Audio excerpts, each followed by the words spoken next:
Tour inestimable aux Antilles et en Guadeloupe en particulier, c'est le soleil. Il faut savoir que les acariens ne résistent pas au soleil. Donc, ouvrez chez vous, aérez bien sûr, mais passez vos affaires au soleil.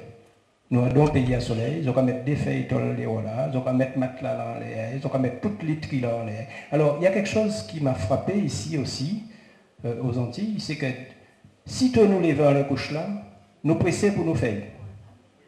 Laissez couche là des fêtes et laissez soleil là rentrer en chambre là. D'accord? Ou bien vous mettez le matelas sous la véranda et vous tournez toutes les 2 heures. Le soleil tue les acariens. Mais n'oubliez pas de battre le matelas avant de le rentrer dans la chambre.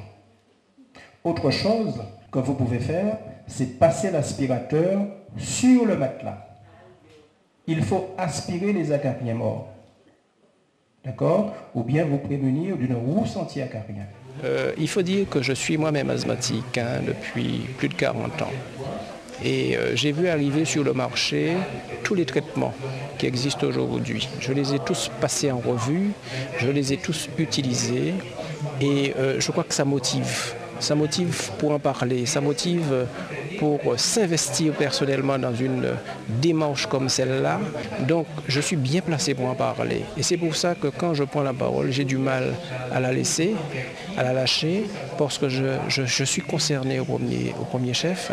Et je voudrais que tous les patients asthmatiques soient comme moi, découvrent les bienfaits de la bonne information, de la bonne éducation, mais aussi de la régularité du traitement, parce que l'observance est capitale dans ce type d'affaires.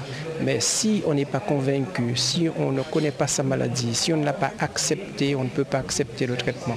Et ça explique souvent qu'il y ait rupture d'observance, que les gens vont mal parce que précisément ils n'ont pas suffisamment d'informations pour bien comprendre ce qui leur arrive et pour accepter ça.